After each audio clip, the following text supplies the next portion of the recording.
Hi, I'm Pam Fox at pamfox.org and Quasi Yoga with Pam Fox here on Facebook. I'm an integrative nutrition health coach helping people heal in natural and effective ways. Good morning, everyone. I'm here doing another live on Facebook. This is part 3 in a series where I'm focusing on ways, simple and effective ways to manage your stress. So last week I talked about how you can decrease tension in your back. I talked about how you can decrease tension in your shoulders, simple exercises that you can build upon, that you can do anytime. You can do them in your chair at work. Just take a little break, take 3 to 5 minutes, do the little exercises, release some tension, help the body receive those signals that all is well, and go from the sympathetic nervous system to the parasympathetic nervous system so that we can, hi Irma, so that we can manage and reduce stress. So in today's video, I want to talk about the third way we can manage our stress, the third exercise we can do to manage our stress, which has to do, we talked about how we commonly carry stress in the neck and shoulders, in the back, and then the third area we commonly carry stress is actually in our belly. So I'm going to be doing a quick exercise on that, but more importantly, the focus of this video is going to be on, similarly, the exercise you can do that involves the belly and how I use this exercise to overcome GERD. So gastric esophageal reflux disorder and all the symptoms that are associated with that. Acid reflux, chronic belching, persistent cough, asthma-related types of symptoms, chest pain, indigestion, regurgitation. There's all kinds of symptoms associated with GERD, and it's super, super common. So stick around to closer to the end of that video where I'm going to be focusing on that. But really quick, we talked about reducing tension and stress in the back and shoulders, and then the third way is to reduce it in our bellies. So a lot of people don't realize we carry a lot of tension in our bellies, because usually like when you go get a massage, they don't massage your belly. We don't think about carrying stress and tension there, but we do. A lot, in fact. And so the exercise that I'm going to show you is so very simple. You can do it anytime, standing, seated, on the couch, in your car, in your chair, at work. It's so simple. And really all it involves is coming into a bit of a reclining position and taking in a deep breath. You can place your hands on your belly, taking in a deep breath, and arching your back a little bit and just feeling your belly expand with air. And that will stretch that abdominal wall, and then you exhale and you relax your belly. But the key, again, just like it was in the last exercises, is to relax those muscles as you breathe. Okay, so again, when we upregulate the parasympathetic nervous system, it requires relaxing muscles and it requires slowing the breath. So you just get comfortable, you put your hands on your belly, you take in a deep breath, you expand the belly, which when you do that, that will stretch that abdominal wall, and then you exhale and you relax. And at no time do you pull the belly in. At no time.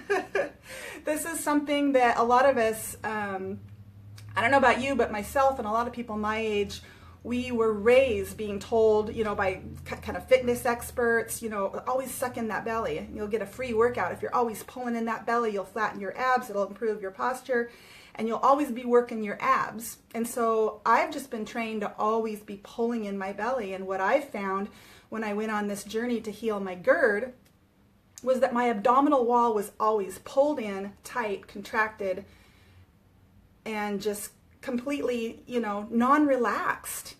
And so this has been something I've really had to work at. I've really had to practice in order to overcome. But I'm doing it. I've done it pretty much. It's something I still have to be, you know, I have to think about it a lot. And usually in times when I am having these GERD-associated symptoms, when they return, if I ask myself, what is my belly doing right now? It's pulled in and it's sucked tight. So that's where I want to focus in today's live, is talking about GERD and how pulling in that belly, sucking in that belly is a huge part of GERD. GERD is actually more of a mechanical issue than most people talk about. I mean, even if you bring that up with your doctor, I mean, typically what's the conventional treatment for GERD? They're going to put you on a prescription, right? They're going to put you on what's known usually as a proton pump inhibitor, which are your Previcids and your Nexiums.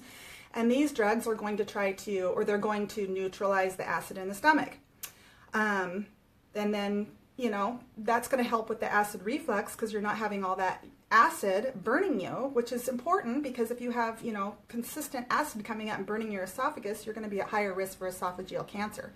So I understand the importance of the drugs, but really quick, we need to talk about the dangers of those drugs, and that is that long-term use on a proton pump inhibitor causes deficiencies because you're neutralizing that acid in the stomach. The acid is meant to be there for a reason. It's meant to break down your food so then it can go into the, you know, the digestive tract and be absorbed. And so if it's not fully, if the food's not being fully broken down by that all-important acid, then you could be eating the most healthy diet, you know, as possible, and you're not absorbing those nutrients because they're not being fully broken down. So so there are risks with these drugs, long-term use of these drugs. Okay, so a little bit of background for me. When I first started experiencing GERD, I had, you know, the typical textbook acid reflux, and I had chronic belching and indigestion. Those were my main symptoms. And so, you know, I went to the doctor, and they put me on, I can't remember which one, but it was, you know, a medication for acid reflux, and it helped the reflux a little bit, but the belching and the indigestion were still just what I consider very chronic. They were around the clock. And so, hi Rachel, hi Mark, good morning. And so I began to kind of go more of the alternative route and looking for methods to treat my symptoms, you know, elsewhere. And even, you know, a lot of that stuff it didn't really do much for me. Even going on a plant-based diet, which really did help, the diet really did help it, especially with the burning, the acid reflux. I still continue to have what I call this chronic belching, just around the clock, day and night, which a lot of people think that's, you know, what's the big deal? But imagine if you had like the hiccups 24 hours a day. It can be very annoying, and you just get to the point where, you know, you want to kill somebody. It's just so annoying. So this is something I really, really wanted to take care of. So like I said, I started going alternative routes. And what I found was, again, that this GERD can often be a mechanical issue for people. I don't want to disregard diet, and I could do a whole nother video on diet, but today I want to talk about the mechanical side of GERD. Okay, so what I ended up doing was kind of educating myself, going on a little bit of an anatomy lesson for myself and learning, you know, kind of where everything sits. And that's what I want to talk really quickly about now. And so your stomach, let's imagine this is your stomach, and this is your esophagus. Right where the two meet, there's a sphincter right there called the lower esophageal sphincter. We'll refer to that as LES, the lower esophageal sphincter. And its job, it's a clamp. It's a one-way valve, and it clamps down, and its job is to keep all the contents in the stomach. So the food and the acid and all the gas, it's supposed to keep everything in there. It's not supposed to come back up, okay? So that's the LES. And so that's right there where the two meet. Now, right here is your diaphragm. Okay, so that you're right under your rib cage and your lungs is your diaphragm, and then your stomach is right under that. So you have your diaphragm, your stomach, and your esophagus. And this hole that the esophagus comes through is known as the hiatus. Okay, so look at my notes really quick. So the goal then, when you're looking at GERD as a mechanical issue, is to take the pressure off of that lower esophageal sphincter. Okay, because that's what's essentially happening when we have GERD, is when there's pressure on that sphincter, then that valve, whose job it is to clamp down and keep the contents in the stomach, pressure is causing that valve to not be able to clamp down and do its job. So stick with me here for a moment. If you think about, I wish I had some props here, but I don't own any of the inflatables, the little kids, you know, the armbands or the beach balls. Think about that one-way valve. So if you want to, you know, blow up that little beach ball, you put pressure on that little valve, and then you can easily blow the air in, and then you let go, and it keeps the air in the beach ball.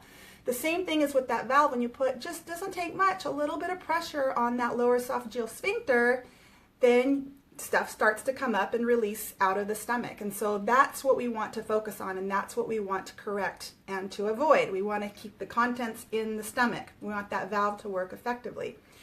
And so here's the thing. Here's what I discovered when I started going in seeking help from conventional doctors in the beginning. I was diagnosed with a hiatal hernia, which turns out hiatal hernias are super duper common. My doctor, my particular doctor at that time, in fact, I went to 2 different doctors that told me that this chronic belching and indigestion that I was having had nothing to do with my hiatal hernia. But if you, and if you look this up, if you go and you Google it, you'll find conventional doctors that will agree with that, and you'll find conventional doctors right on the Mayo Clinic. I was just looking at it this morning. It talks, it's textbook, it's hiatal hernia, it's all related. It's all related. And so, what is a hiatal hernia? So that is when, again, going back to the stomach and the esophagus, the diaphragm, and that hiatus right there where the esophagus comes through the diaphragm, that's your hiatus. And so when your stomach does this, when it starts to bulge through the hiatus, that's known as a hernia or hiatal hernia. So the stomach is herniating through that, that hiatus. And so you can imagine, if you stop and just logically think about this, if your LES, that sphincter, is right there, and you're putting a little bit of pressure on that by the stomach bulging up in through the hiatus, it's just like pinching that little valve on the beach ball, isn't it? Just enough pressure to make that valve open up and not clamp down and do its job. And so then, why does this happen? Why does pressure go onto that LES? So there are lots of ways. Diet is really important. If you're bloated all the time, you're putting pressure. If you are sucking in your stomach all the time, you're putting pressure. If you have emotional stress, have you ever heard of, swallowing your anger? You had something, some trauma that happened to you maybe a long, long time ago, and you've been carrying it all your life. Again, pressure. And so really the thing that I want to share with you this morning is to take the pressure. And how do we do that? Is we bring the stomach down and we bring the diaphragm up. Diaphragm up, stomach down, and we create a little bit of space there that takes the pressure off of that LES. And so again, diet is really important to reduce bloating and constipation in your diet. But I want to focus on the mechanical today. And so that's the exercise that I want to share with you this morning. And basically, we were just doing it when I was showing you, at the beginning of the video. Similar, but I want to go a little bit more in depth about this exercise. And guys, I started my journey like 7-8 years ago with this, and it took me a couple years to figure all this stuff out. And about that time, I started my YouTube channel, and my channel is really small. I mean, I might average 30 to 50 views per video that I upload. But when I started talking about this, I mean, I probably have, I don't know, maybe 5 or 6 videos on the topic, and I have tens of thousands of views. There are so many people out there with this issue. And it might be as easily remedied with this one simple exercise. So it's helped me a lot. So here's what you do. You sit up tall. I'm going to scoot back a little bit so you can see me. You sit up tall, relax your shoulders, and you place your hands just under your rib cage.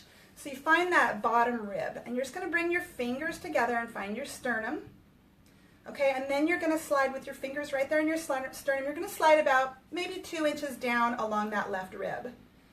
Okay, so now we've just found our stomach, essentially, the top of the stomach. Okay, so again, the goal here is to bring the stomach down and bring the diaphragm up. So we're going to breathe in, and when we do, we're going to arch our back slightly and lift our rib cage. Keep the shoulders relaxed, arch the back. So do this with me and see if you're symptomatic right now. See if this helps. Arch the back, breathe in, and then exhale, and do it again. Now this time, arch the back, breathe in, and notice your belly. Really relax it. Really, really, really look for that tension and relax it, and exhale. And don't pull the belly in at any time. So we're just applying a little bit of pressure. That little bit of pressure is pushing the stomach down. Arching the back and lifting the rib cage is lifting the diaphragm up. So again, we're creating just a little bit of separation. So take that pressure off of that valve. So guys, that's it. So for me, I've been doing this exercise. When I first started, it wasn't very effective. In fact, it wasn't effective at all until I really made the connection to really relax that belly. And I can feel it now. If I'm symptomatic, I don't even have to put pressure on my stomach. I can just start breathing deeply with a little bit of arch in my back, relax my belly, and I can just feel that stomach relaxing, and it just gives it room just to slide down just enough. And then you raise your diaphragm, and it just creates that space so that you no longer have that pressure on the valve. Let's see, did I miss anything? Nope, that's it. All right, well, guys, I really, really hope this helps. I just, this has been something that has been such a huge annoyance in my life, and I'm so, so thankful that I was able to, you know, figure all this stuff out and overcome this really annoying. Not only is it annoying, but if you have, you know, persistent acid reflux, you know, you've got that acid coming up into your esophagus on a regular basis, you know, you're at higher risk for esophageal cancer. And if you're on long-term use of proton pump inhibitors, that's going to open you up to a whole slew of disease. Again, because if you're deficient in, you know, vitamins and minerals, you know, vitamin B12 is one, you know, minerals, then, you know, you're going to be more susceptible to bone fractures, you know, osteoporosis, that kind of thing. And, you know, you want to have, you know, optimal absorption of nutrients. And so by neutralizing that acid in your stomach, you're opening yourself up to illness. So if you can address this issue, you know, from a natural way and effectively heal in a natural way, then you don't have to take those medications. And isn't that what that's kind of, I don't know about you, but I don't take any medications. I used to take a lot of them. I don't take any, and I'm telling you, it's just as great as you might imagine, not having to take, you know, any medication. So I'm really excited to help people with this. I've helped quite a people on my YouTube channel, and it may be just this simple as this mechanical issue. And what I started saying was, when I started with this, I didn't have really any relief. It took me some time. So I would encourage you to stick with the exercise, do it multiple times a day. It took me a couple weeks to really make the connection, really relax the belly, lift the diaphragm. And I believe I had what's called a strangulated hernia, because when it really released, I really felt a kind of a pop and a pain. And then for many days, I would do this exercise and feel that painful kind of a release, that twinge where it was stuck up in there. And I finally got it down, and then was able to keep it down through this breathing technique, which I just trained myself to do it. I do it when I'm in the car, you know, I just relax my belly and take deep breaths. That's really all there is to it. So I would encourage you to try this out. And if you have any questions, and you're watching this on the replay, you can post those in the comments below, and I'll get back to you. All right. Thank you so much for watching, and I hope you have an awesome day.